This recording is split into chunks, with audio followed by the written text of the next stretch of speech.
brought to you by Silver Pumps.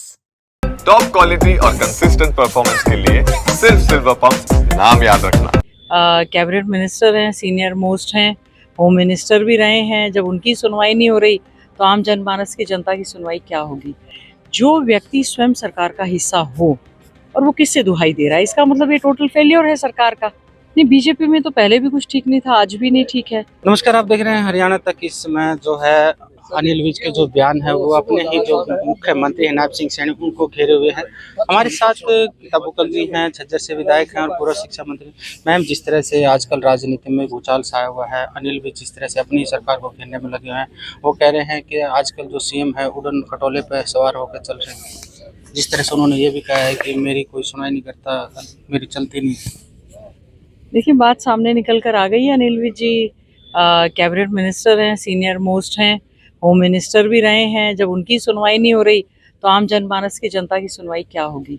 उन्होंने बार बार कहा है कि अब मैं आगे से खुला दरबार नहीं लगाऊंगा, अधिकारी उनकी नहीं मानते हैं।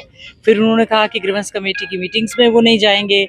उन्होंने कहा उनकी कोई शिकायत थी, उस पर सरकार संज्ञान नहीं ले रही है। जो व्यक्ति स्वयं सरकार का हिस्सा हो और वो किससे दुहाई दे रहा है, इसका मतलब ये टोटल फेलियर है सरकार का। मुख्यमंत्री जी किसी की सुनवाई नहीं कर रहे हैं, वो कह रहे हैं उड़न खटोले में। जब सरकार के मिनिस्टर्स में ही कोऑर्डिनेशन नहीं है, चीफ मिनिस्टर और मिनिस्टर्स का, तो मैं समझती हूँ कि बाय डिफॉल्ट ये सरकार ठीक है। जो भी कारण रहे हों, लोकतंत्र में तंत्र का इस्तेमाल कह लीजिए, या जो भी कारण रहे हों, 60% से ज़्यादा हरियाणा की जनता जो है वो भारतीय जनता पार्टी के खिलाफ थी, खिलाफ है।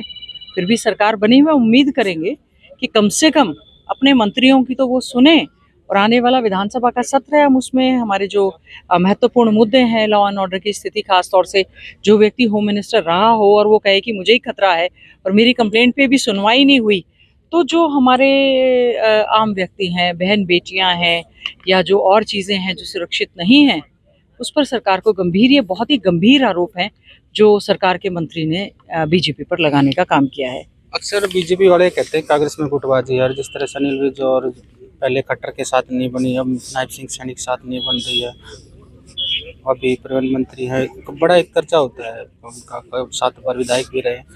जिस तरह से आरोप लग रहे हैं, क्या बीजेपी में ठीक ठाक है? नहीं, बीजेपी में तो पहले भी कुछ ठीक नहीं था, आज भी नहीं ठीक है। बस इनकी माइक्रो मैनेजमेंट है, या जो भी इनका एक सिस्टम है।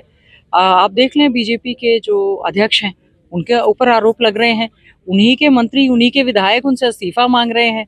उसके बावजूद भी ये इस चीज़ का संज्ञान जो है वो नहीं लेते हैं।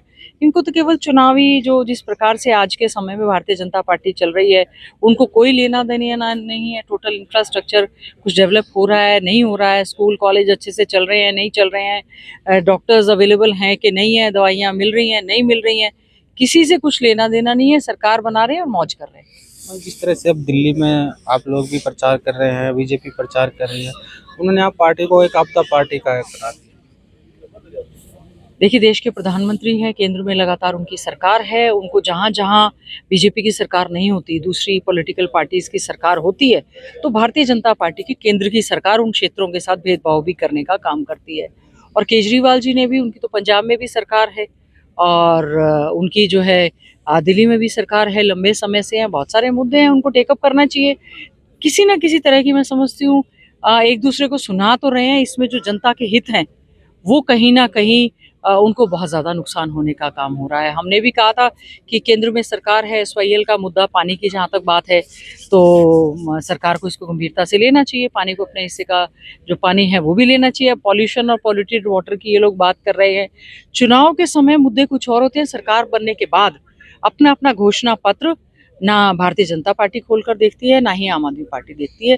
तो मैं समझती हूँ कांग्रेस एक अच्छा प्रयास कर रही है, और याद कर रहे हैं लोग पूर्व में रही मुख्यमंत्री शीला दीक्षित जी के समय को, जब दिल्ली जो हमारी देश की राजधानी भी है, उसमें बहुत विकास के कार्य हुए। उसके बाद कोई विकास भी नहीं हुआ है, और केवल राजनीति चल रही है, और डेवलपमेंट कोई एजेंडा नहीं है।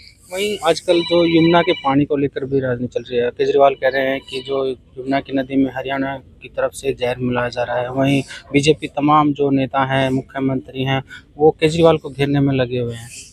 देखिए, चुनाव का समय है, चुनाव में इस तरह के मुद्दे जो है लगातार उठ रहे हैं। इससे पहले भी तो यहाँ पर बीजेपी की सरकार है और वहाँ पर आम आदमी पार्टी की सरकार है। इस तरह के मुद्दे, अगर आप स्वच्छ पेयजल भी नहीं दे पा रहे हैं, एक दूसरे पर आरोप प्रत्यारोप लगाकर लोगों को मेन जो मुद्दे हैं उससे भी भटकाने का काम कर रहे हैं। बेरोजगारी एक बहुत बड़ा मुद्दा है। ड्रग्स में जो हमारा युवा आज की समय में चपेट में आ गया, बहुत बड़ा मुद्दा है। इलीगल तरीके से डंकी के माध्यम से जो यहाँ से लोग जा रहे हैं वो बहुत बड़ा मुद्दा है।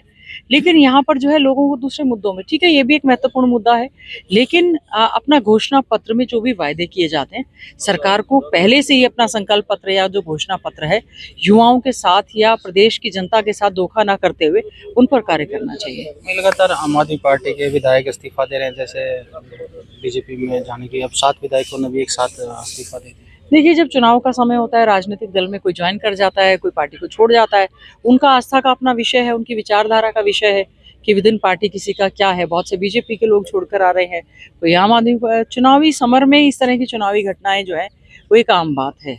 दिल्ली में कांग्रेस कहाँ खड़ी? देखिए, कांग्रेस पार्टी बहुत मजबूती से, अच्छे ढंग से, हमारे नेता हैं आदरणीय राहुल गांधी जी हैं, हमारे ऑल इंडिया कांग्रेस कमेटी के अध्यक्ष हमारे सम्मानीय खड़गे साहब हैं, प्रियंका गांधी जी और सभी लोग अच्छे से जो है दिल्ली में प्रचार प्रसार कर रहे हैं। उम्मीद करते हैं आने वाले समय में नतीजे कांग्रेस पार्टी के लिए बहुत सुखद होंगे। पिछले जो राजस्थान का चुनाव हो, जो गुजरात महाराष्ट्र के चुनाव हो, लगातार राहुल गांधी या प्रियंका गांधी का जादू नहीं चल रहा है। और देखिए, जादू तो बहुत ज़्यादा चल रहा है, लेकिन जिस प्रकार से Bharatiya Janata party, ED, CBI और दूसरे तरह का इस्तेमाल, दबाव की राजनीति, क्योंकि केंद्र में उनकी अपनी सरकार है, कई राज्यों में उनकी सरकार है, संवैधानिक संस्थाओं का लगातार जो दुरुपयोग किया जा रहा है, मेहनत कर रहे हैं, कोई बात नहीं, अच्छा समय आएगा, अच्छे से लगे हुए कांग्रेस के लोग अपनी जहां भी उनकी सरकार है बहुत अच्छे ढंग से परफॉर्म करने का कार्य कर रहे हैं। एक आखिरी सवाल, आज केंद्र की तरफ से बजट पेश होने वाला है और हरियाणा का भी बजट आने वाला है, तो क्या उम्मीद है आप लोगों को कांग्रेस पार्टी की? देखिए, केंद्र का जो बजट है ये 8वां-9वां बजट जो है फाइनेंस मिनिस्टर के तौर पर सीतारमण जी पेश कर रही हैं। हमारे बहुत सारे इश्यूज हैं जो हरियाणा के पेंडिंग थे, ये सरकार उसको कतई भी परस्यू नहीं करती है। हम तो उम्मीद कर रहे थे कि किसानों को एमएसपी की कानूनी गारंटी मिलेगी, युवाओं को करोड़ों रोजगार देने की बात जो कही थी उसमें रोजगार देने की वो बात कहेंगी। आज अपना रुपया जो है न्यूनतम स्तर पर है, रुपया लगातार गिरता जा रहा है, महंगाई चरम सीमा पर है, लॉ एंड ऑर्डर की स्थिति जो है वो बद से बदतर हालात हैं, और शिक्षण संस्थाएं जिस प्रकार से न्यू एजुकेशन पॉलिसी लेकर आए, शिक्षण संस्थाएं लगातार मैं समझती हूँ ज़्यादा खुल रही हैं, उससे ज़्यादा वो बंद भी हो रही हैं। तो बजट आ रहा है, हम सोचेंगे कि आम व्यक्ति के लिए, गरीब व्यक्ति के लिए, महिलाओं के लिए, कर्मचारियों के लिए, सभी के लिए एक अच्छा बजट होना चाहिए। लेकिन ये बजट जो है प्रचार प्रसार में ज़्यादा ये सरकार जो है पैसा खर्च करती है। पिछली बार भी बहुत सारे मुद्दे थे, हम उम्मीद करते हैं कि हमारे जो कांग्रेस के सांसद हैं वो भी मांग उठाने का काम करेंगे, हरियाणा के हितों की रक्षा करने का काम करेंगे। पिछली बार भी आपने देखा होगा जो ओलंपिक खेल हुए, सबसे ज़्यादा मेडल सभी खेलों में हमारे हरियाणा के खिलाड़ी लेकर आते हैं, और बजट जो है वो गुजरात को दिया जाता है जहां एक मेडल भी नहीं आता। तो कहीं ना कहीं हमारे हरियाणा प्रदेश की भारतीय जनता पार्टी की सरकार की कमजोरी है कि केंद्र के बजट में से, केंद्र के पूल में से अपना हिस्सा वो जो है ज्यादातर नहीं ले पा रहे हैं। एक भी मेट्रो का खंभा आगे तक नहीं गया, कोई रेलवे प्रोजेक्ट सिरे नहीं चढ़ा है, एम्स की हमारे जो प्रोजेक्ट्स है वो भी पेंडिंग रह गए, IIT के एक्सटेंशन सेंटर्स की बात थी वो हमारा पेंडिंग रह गया, डिफेंस यूनिवर्सिटी जो हमारे समय में अनाउंस होके जिसका डॉक्टर मनमोहन सिंह जी ने फाउंडेशन भी रख दिया था, वो आज तक हमारी पेंडिंग है। तो जो केंद्र में हमारे हरियाणा से भी मंत्री हैं, ना वो इसमें इंटरेस्ट लेते हैं, ना ही भारतीय जनता पार्टी की सरकार हरियाणा के हित में बजट में कोई बहुत ज़्यादा अपना हिस्सा लेकर आ रही है। उम्मीद करेंगे बजट आएगा, हरियाणा को कुछ ना कुछ ज़रूर मिले। ये थे गीता बुकल जी, जिनका कहना था कि जिस तरह से अनिल विज ही एक बड़े जो है सरकार में मंत्री हैं और उनकी ही नहीं चल रही, तो उसको लेकर उन्होंने सवाल उठाया है सरकार पर। साथ में उन्होंने आने वाले जो बजट है उसको लेकर हरियाणा के लोगों पे कुछ देने की उम्मीद जताई है। हरियाणा तक के लिए रोहतक से मैं